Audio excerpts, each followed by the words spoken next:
Capítulo 14 Ilusão. Em um determinado momento das nossas experiências, surge esta magnífica e enigmática pergunta: o que é ilusão? Invocando a lei das polaridades, já mencionada anteriormente, poderíamos perguntar, de igual forma, o que é real? Realidade e ilusão são as duas faces da mesma moeda. Aquilo que achamos plenamente real pode não o ser. Assim como aquilo que interpretamos como ilusão também pode não o ser. Percebemos, por meio de nossas investigações, que as pessoas em geral acreditam que são seres humanos em busca do divino, da tão sonhada ascensão espiritual. Será esta a realidade dos fatos?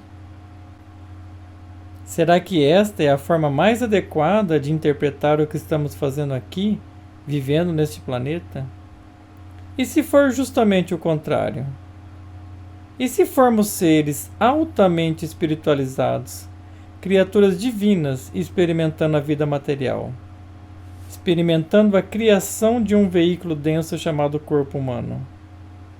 Adotando esse ponto de vista, podemos apreciar o grau de inconsciência que nós, seres humanos do planeta Terra, estamos vivendo agora.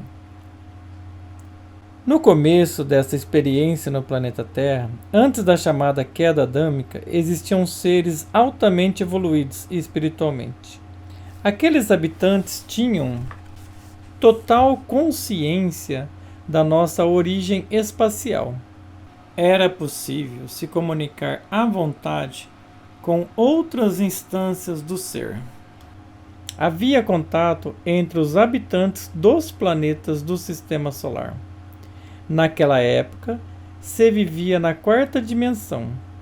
A quarta dimensão superior é a dimensão apropriada para as criaturas humanas evoluídas espiritualmente e que querem experimentar uma existência com corpo de carne e osso, como o nosso, porém menos denso que este.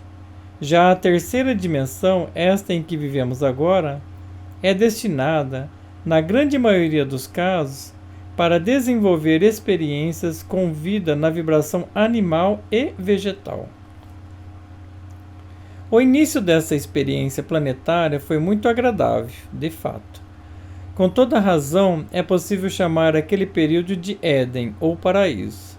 Porém, tudo mudou com a chamada queda adâmica. Observamos que em algumas religiões esse tema é abordado como o grande erro da humanidade. Ligam esses fatos históricos do nosso passado remoto ao pecado original, a tentação do demônio em forma de serpente e a perda da condição divina da humanidade. Percebemos que alguns autores ligados à visão mística do processo de densificação vibracional vivido pelo planeta Terra e seus habitantes, na época os lemurianos, fazem uma análise deste período chamado de queda adâmica como catastrófico. Pelo que pudemos investigar e analisar por meio dos registros da natureza, em nossas próprias memórias, foi sim um período traumático. Isso não podemos negar. Entretanto, analisando mais profundamente a questão, nos perguntamos: será que tudo isso não fazia parte de um plano? É possível que seres altamente espiritualizados, com nível de consciência cósmica, cometessem um erro? Seria nossa existência atual, a humanidade como um todo, com todas as suas imperfeições e problemas aparentemente insolúveis, um erro dos deuses? Nossas pesquisas nos conduziram a procurar compreender a ilusão atuante nesse mundo. Nos últimos anos, percebemos algumas formas vibracionais muito interessantes que, ao que tudo indica, produzem as várias formas de ilusão na psique dos humanos. Nossa observação nos indica que chega a ser praticamente uma hipnose coletiva. Como já descrevemos anteriormente, quando os engenheiros siderais, como seres altamente espiritualizados de quinta dimensão, chegaram a esse planeta incontáveis anos atrás, entraram em contato com criaturas das dimensões mais densas para criar um plano do curso planetário, algo similar a uma ementa de um curso de faculdade. Muitas sugestões e conselhos foram dados, alguns adotados, outros não. O plano de curso compreendia uma experiência planetária de vários milhões de anos, que geraria 7 grandes raças raiz, com corpos específicos ao seu período de atuação, e 7 sub-raças que se desenvolveriam dentro do período de tempo de uma grande raça raiz. Como descrevemos anteriormente, foram convidadas as esferas de Lilith na Remá para gerenciar as questões sexuais quando essas entrassem em ação. Como previsto na ementa do curso planetário, o que ocorreu na quinta sub-raça da terceira grande raça raiz, chamada Lemúria. Segundo nossas pesquisas, a primeira grande raça raiz foi chamada protoplasmática, a segunda de Hiperbórea, a terceira de Lemuriana, a quarta Atlante e a quinta grande raça raiz, ou seja, nossa humanidade atual, chamada dentro da visão espiritual espacial de Ariana. Segundo nossas pesquisas, essa raça raiz se chama Ariana em referência vibracional ao deus Ares, Marte, o deus da guerra entre os gregos. De todas as raças que habitaram a superfície da Terra até agora, a nossa é, de longe, a mais belicosa e violenta. A cada grande raça raiz, um treinador principal é chamado para lecionar sua matéria nesta grande escola chamada Terra. Isso não significa que os outros treinadores não estejam atuando, claro. Apenas existe uma tendência a explorar com mais intensidade determinada forma vibracional ou determinada energia em determinada grande raça raiz. Hoje, percebemos que o treinador principal trabalha intensamente na vibração da violência, da ira, da raiva, do ódio, da guerra, etc. Por outro lado, existe outro treinador que trabalha sem mostrar seu rosto. Me refiro à ilusão. Esse treinador teve seu período principal de atuação na antiga raça raiz chamada Atlante. Os Atlantes não eram tão belicosos como nossa raça ariana. Tinham sim algum grau de atuação nesta área, pois possuíam uma alta tecnologia bélica, mas procuravam ao máximo evitar seu uso. O período Atlante foi muito mais calmo em se tratando de agressividade e violência entre seus habitantes. Era uma sociedade sofisticada e muito avançada cientificamente, naturalmente pacífica. Tinham naves espaciais muito rápidas que usavam o magnetismo planetário para viajar e se localizar no sistema solar e no espaço profundo. Algo muito inteligente, já que o magnetismo do planeta é como a nossa impressão digital. Bastava programar o computador, algo similar na época, da nave e deixá-la ir no piloto automático até o planeta que se queria chegar. Tenho memórias que me revelam que a viagem até Marte durava no máximo 3 dias. O sistema de propulsão eram por discos magnéticos que giravam abaixo da nave a uma velocidade assombrosa. As naves para viagens locais até um planeta do Sistema Solar, por exemplo, não eram muito grandes, tinham aproximadamente 20 metros de diâmetro e eram produzidas na forma de disco. Uma forma similar a um prato de boca para cima em conjunto com outro prato de boca para baixo, colocado em cima do primeiro, formando um disco. Essas naves transportavam entre 4 e 5 pessoas e tinham uma tripulação de 3 pessoas, piloto, copiloto e navegador. A navegação era feita por interface neural, tecnologia que já está em estudo agora em nossa época. Essa interface tornava a nave como se fosse parte do piloto, ou seja, uma extensão dele. O principal treinador da grande raça raiz Atlante foi uma criatura espacial muito velha e de grande conhecimento na arte da ilusão. Para o budismo, Mara é o oposto de Buda, ou seja, uma vez que Buda representa o ser desperto e iluminado, Mara representa a ilusão, os estados de inconsciência. Outros nomes possíveis são orgulho, vaidade. Em minha experiência particular, em um momento muito difícil da minha vida, ele se apresentou como Vanita. Tal criatura é extraordinária, um dos maiores treinadores que foram contratados pelos engenheiros siderais naquele passado remoto antes da formação da primeira grande raça raiz, para desenvolver o plano de curso planetário. Sua atribuição é das mais difíceis. Sua missão é enganar os deuses.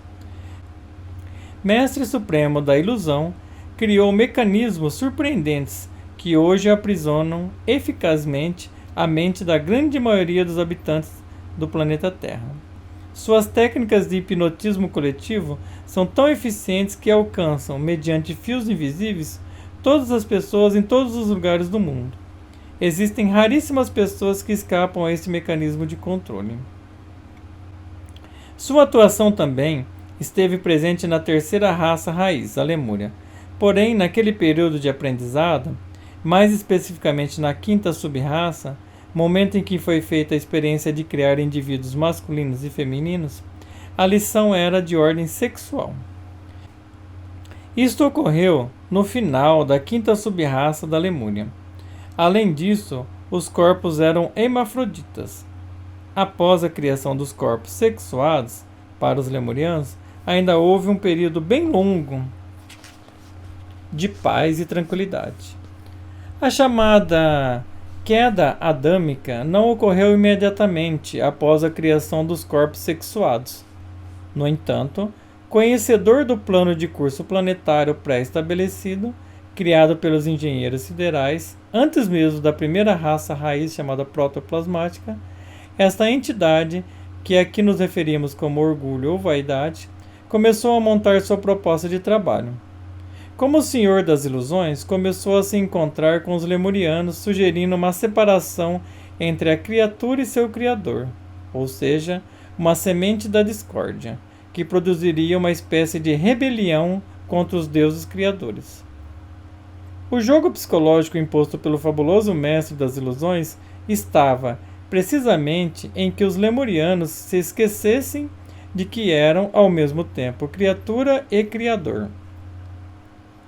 Assim, o Senhor das Falsidades criou e concebeu o conceito da separação entre Deus, o Criador, e os lemurianos, suas criaturas. Estava plantada a semente da discórdia, que culminou na chamada queda adâmica. A história fictícia e ilusória do Senhor das Ilusões convenceu os habitantes da antiga Lemúria de que eram criaturas inferiores aos deuses criadores, os engenheiros siderais, criando uma interferência no padrão vibracional, uma ruptura mental, a primeira de todas as crenças que vieram a ser implantadas na mente humana desde então. Esse falso conceito persiste até os dias de hoje e tem se fortalecido planetariamente com as egrégoras de atuação deste fabuloso treinador. Após implantada a semente da discórdia, entraram em cena os treinadores ligados às questões sexuais, pois os lemurianos, nesse período, já eram criaturas heterossexuais. Com a força descomunal dos elementos densos da nona esfera, algo tão poderoso como o interior de um buraco negro, Lilith e Nahemá, terríveis treinadoras, avançaram na ementa do curso planetário destinadas a atuar na intensificação da sexualidade. Logo, aqueles lemurianos, convencidos pela semente da discórdia de que já não eram mais divinos, abraçaram com convicção os ensinamentos dessas duas senhoras do caos, e veio a chamada queda adâmica. Por meio do elemento denso chamado esotericamente de luxúria, a rainha de todas as baixas paixões sexuais. Nossa civilização atualmente experimenta a atuação desses três principais treinadores: a luxúria, que representa todas as questões de ordem sexual, o orgulho ou vaidade, que representa as questões referentes à ilusão, ganas de poder e dominação, e a ira, que representa as questões ligadas à violência, guerra, ódio, assassinatos, brutalidade, etc. Somado a esses três exímios treinadores, se apresentam também nesta quinta raça raiz os elementos densos da inveja, cobiça, preguiça e gula, formando os conhecidos 7 pecados capitais. Com o avanço das lições do treinador da violência e da guerra, que aqui chamamos de ira, houve o fortalecimento de um 8º elemento muito importante nesse cenário de aprendizado planetário. Nos referimos ao medo. Nossas investigações indicam que o medo tem tornado o humano um prisioneiro de si mesmo. Percebemos o medo se generalizando em todo o mundo, causando pânico nos habitantes. A violência está atingindo níveis absurdos e, com isso, surge uma opressão advinda do medo, que danifica a psique e coloca as pessoas em estado de depressão profunda. O número de pessoas em estado depressivo no mundo, frutos do medo de viver, é alarmante. Considerando todo esse cenário aparentemente caótico em que vivemos atualmente, como humanidade, refazemos nossa pergunta do começo deste capítulo. Por acaso, os deuses criadores, que aqui denominamos engenheiros siderais, se equivocaram? Seria o planeta Terra e seus habitantes cheio desses elementos densos, vibrações animais, acima citados, um erro dos nossos criadores celestiais? Deus erra?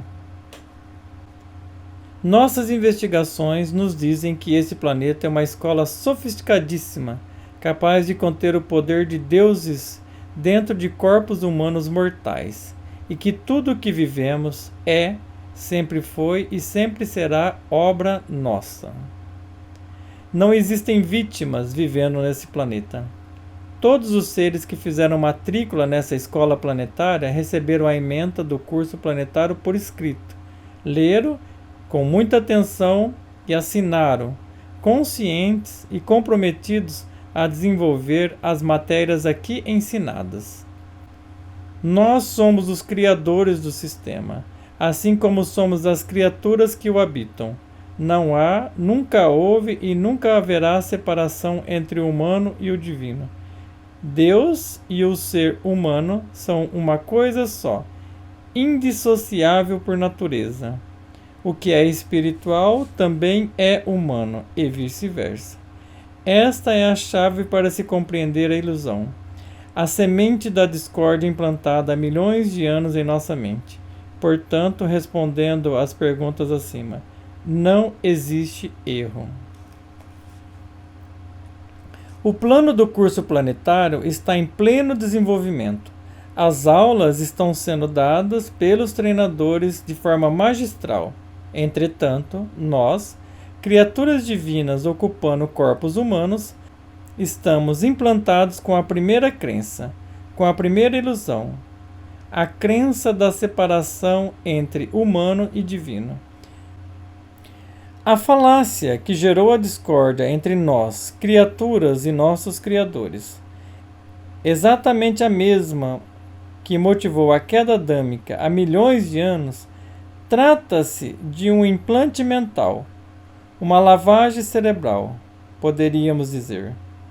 Aí está o hipnotismo coletivo atuando. Com esta porta aberta foi possível implantar os mais diversos cultos, as mais diversas formas religiosas ao longo da história humana.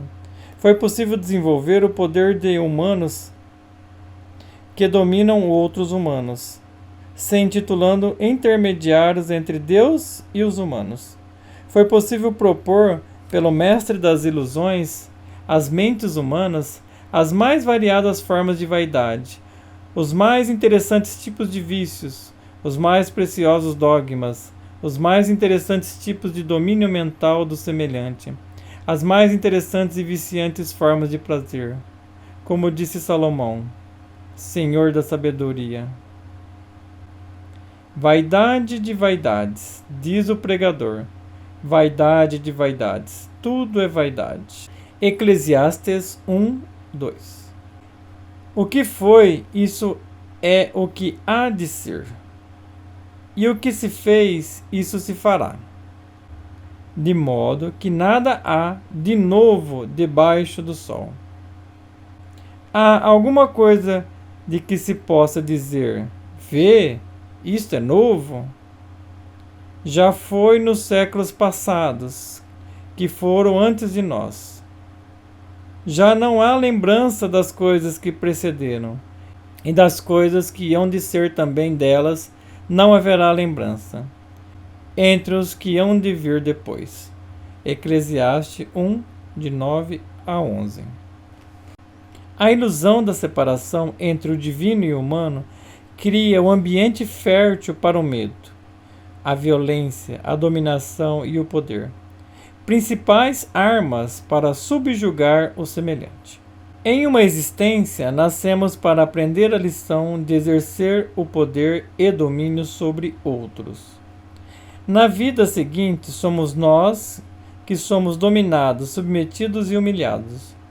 Um ciclo longo de vidas, existência após existência, até entendermos qual é o jogo que está sendo jogado.